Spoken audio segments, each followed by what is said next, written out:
Com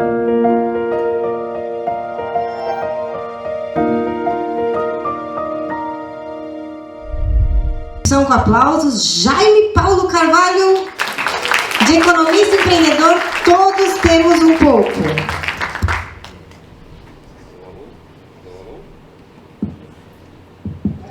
Agora foi. Pessoal, bom dia, obrigado pela recepção. A dancinha não estava planejada, mas agora só entro assim.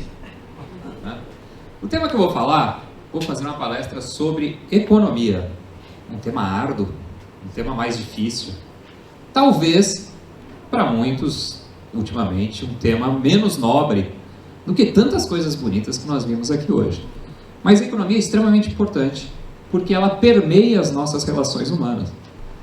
Uma economia sadia e uma vida financeira sadia é o que vai permitir que a gente dedique o nosso tempo para as coisas que eu acho que são muito mais nobres. A espiritualidade que o Denis trouxe, a psicanálise que nós trouxemos aqui, a arte, a culinária, a música, as relações humanas. Mas a economia também é uma relação humana. É uma relação extremamente importante à medida que, através da economia, é como nós nos comunicamos, negociamos, chegamos aos nossos objetivos. E eu vou falar de economia diferente do que normalmente eu falo numa empresa, onde eu faço palestras sobre questões econômicas atuais, dados econômicos, perspectivas, projeções. E vamos lá, projeção foi feita para errar, e economista erra. Né? Mas o mais importante, eu acho que eu queria passar para vocês, são conceitos importantes de economia que nos ajudarão aqui no dia a dia a gente caminhar a nossa vida. E mais do que isso, temas extremamente importantes que são: o que eu posso fazer para ter uma vida financeira melhor? Não farei uma palestra de planejamento financeiro porque eu tenho vários colegas aqui que o fazem melhor do que eu. E eu vou usar como roteiro a minha própria vida.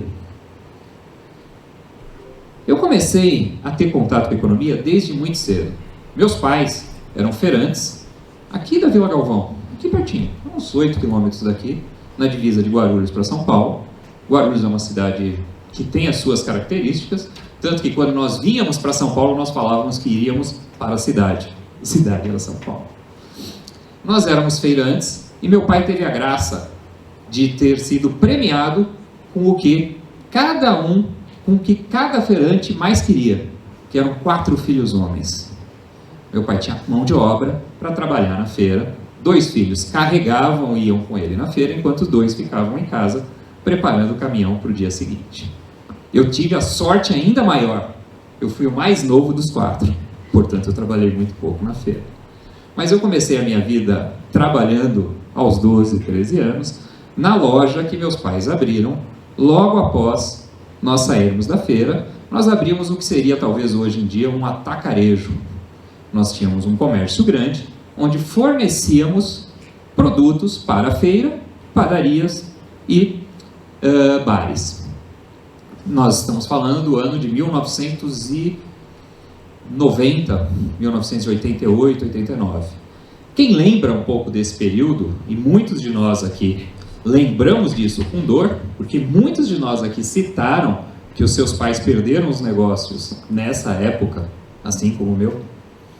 Era um período muito difícil, porque o Brasil tinha uma inflação de 10% ao mês, no começo. Hoje em dia a nossa inflação é de 0,40 ao mês. Logo depois, no meio da década de 80, lá para os anos de 88 até 94, a inflação foi para 100% ao mês.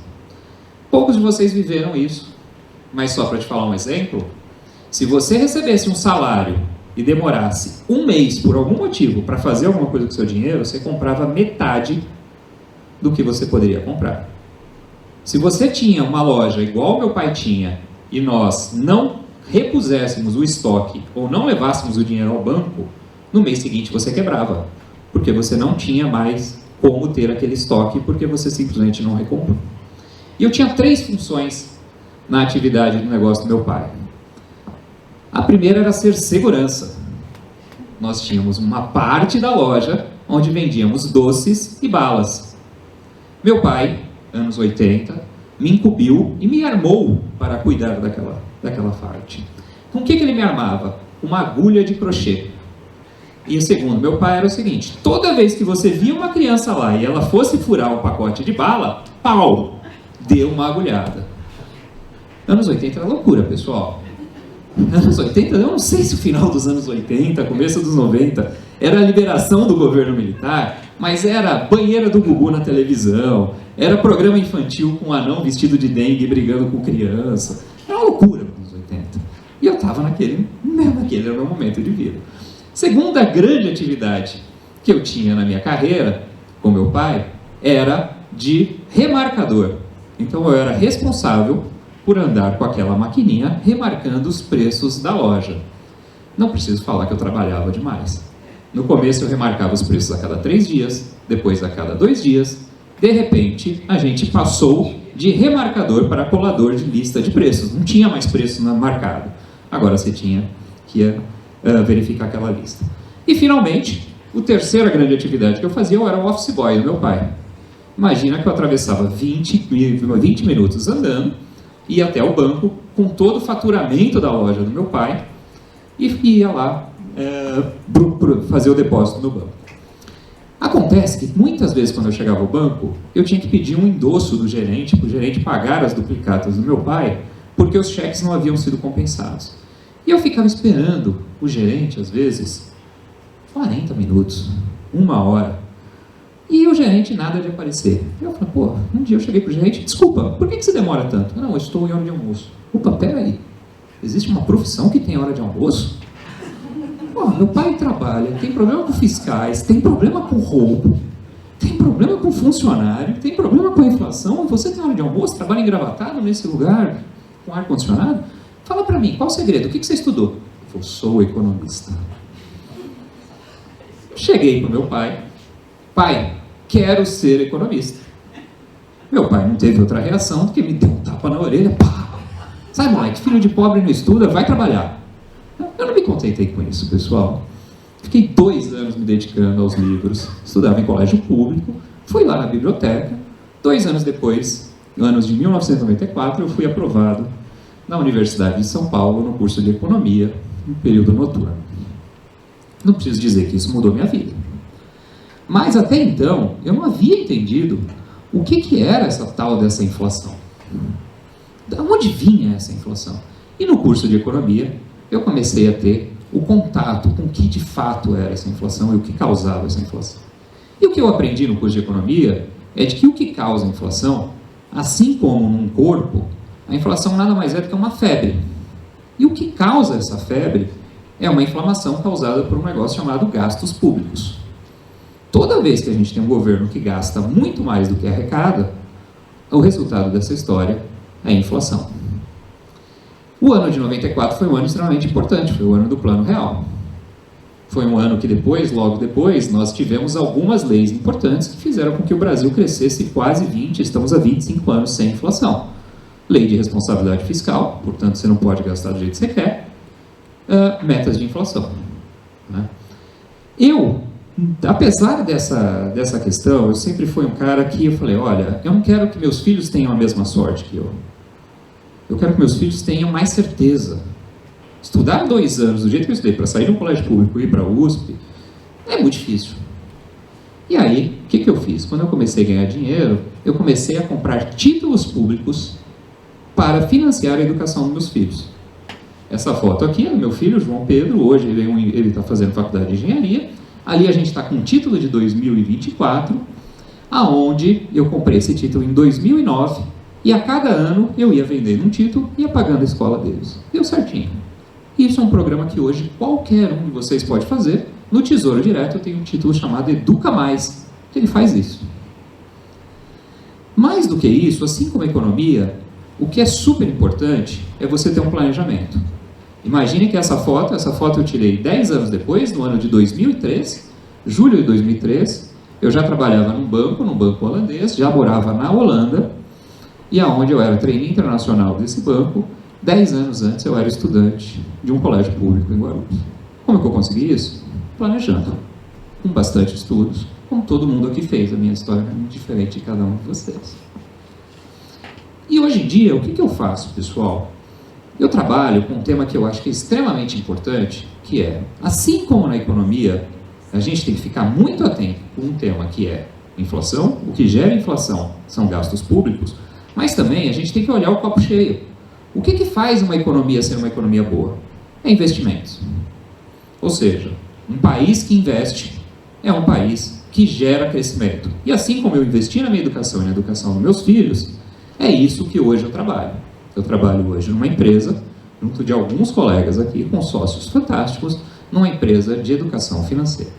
E quando a gente se depara nessa empresa de educação financeira, a gente percebe que as pessoas, elas não percebem dois temas muito claros.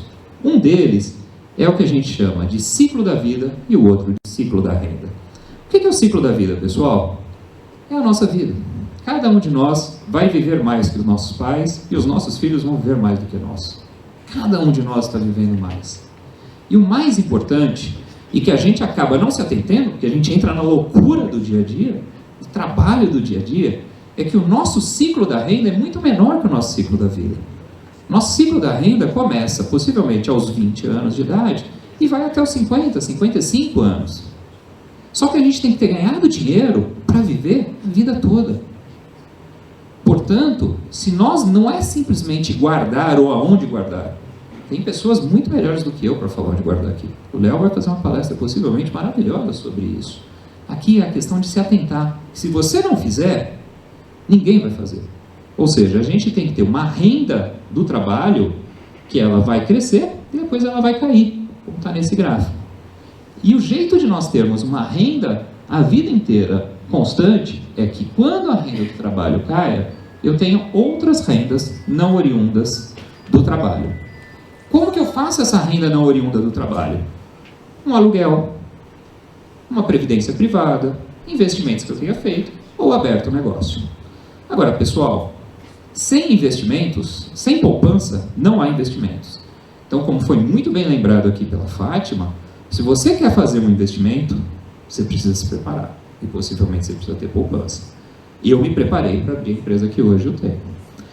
E quando eu olho uma plateia como vocês, eu vejo que eu acho que o que um economista mais pode ajudar não é ficando falando mal do que a política econômica do da frente, do da esquerda, do da direita. Gente, é sim falar qual que é o braço, o que é da economia eu acho que vai influenciar os próximos anos e pode ajudar cada um de vocês.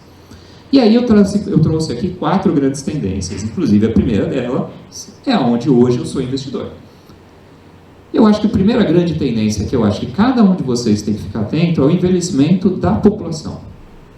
Ou seja, estamos ficando mais velhos, os serviços que cada um de nós vai consumir no futuro não é o mesmo que a gente consome hoje. Então, se você quer ter um negócio, se você quer ajudar alguém que pede um conselho, puxa, aonde que eu devo estudar? Aonde que eu posso ganhar dinheiro? Essa aqui é soltar uma bola na ladeira. Por quê? Será que o Brasil está pronto para o envelhecimento da população? Os nossos serviços são aqueles serviços que a população mais velha exige? Não estou falando para ninguém aqui abrir um hospital, pessoal. Só estou falando que vai ter muito espaço para cuidador, vai ter muito espaço de você fazer uma adaptação em lojas, em serviços que são voltados para uma população mais velha. Ah, puxa, estou sem ideia. Pessoal, entra na internet, olha os serviços que tem no Japão, olha os serviços que tem na Suíça, que é um país que já envelheceu. Outra grande tendência, renovação energética. Gente, eu acho que não é segredo para ninguém que o mundo não aguenta viver do jeito que nós estamos vivendo. Pô, Jaime, quer dizer que agora eu vou trabalhar em energia eólica? Não, estou falando também novamente nas pequenas coisas. Os carros que daqui 10 anos vão rodar na rua são elétricos. Se você é uma pessoa que conhece alguém, que conhece de mecânica, esse cara deveria estar estudando agora como mexer em carro elétrico. A outra coisa, a energia da nossa casa não vai ser mais por fio. Cada um de nós vai ter uma placa solar com um sistema independente de energia na nossa casa. Será que o eletricista de hoje está pronto para ser o eletricista do futuro? Aqui é uma baita oportunidade. Tem que trocar tudo. Joga tudo fora e começa de novo. Inteligência artificial. Gente, eu não vou falar de inteligência artificial, com certeza algum colega vai falar, mas tudo que eu leio de inteligência artificial é que ela não vai tirar o nosso emprego. A inteligência artificial vai tirar o emprego de quem não sabe usar a inteligência artificial. Ou seja, estejamos preparados para ela. Já é uma realidade. Riqueza no setor agro. Aqui, pessoal, para mim essa também está bastante clara. O setor agro, ele está levando a economia brasileira já há alguns anos e o Brasil virou o grande celeiro do mundo. Também não estou falando para ninguém aqui ser fazendeiro ou começar a comprar trator e vender trator. Estou falando o seguinte, a riqueza não está sendo gerada em São Paulo, não está sendo gerada no Rio de Janeiro, em Curitiba. A riqueza está sendo gerada nos centros espalhados pelo Brasil. Será que não tem serviços que hoje existem aqui no Tatuapé, ou em São Paulo, na Vila Madalena, e que não existem nessas outras cidades, que cada um de nós pode mudar e se aproveitar desse enriquecimento? A sociedade está enriquecendo muito mais fora dos grandes centros do que nos grandes centros. Essa aqui é o lado da economia que eu mais gosto, pessoal. O outro lado, que é o lado do que a gente briga, é muito simples. Inflação não é boa. O que causa inflação é gastos públicos em excesso. O que gera crescimento econômico é investimentos. Agora, as oportunidades estão aqui. E, finalmente, pessoal, uma coisa que eu aprendi é que a gente não tem que esperar por ninguém. Não espere do governo, não espere o tempo passar. Cada um de nós pode fazer a sua poupança. Se planeja e invista você mesmo no seu futuro. E não existe idade para iniciar. Muito obrigado.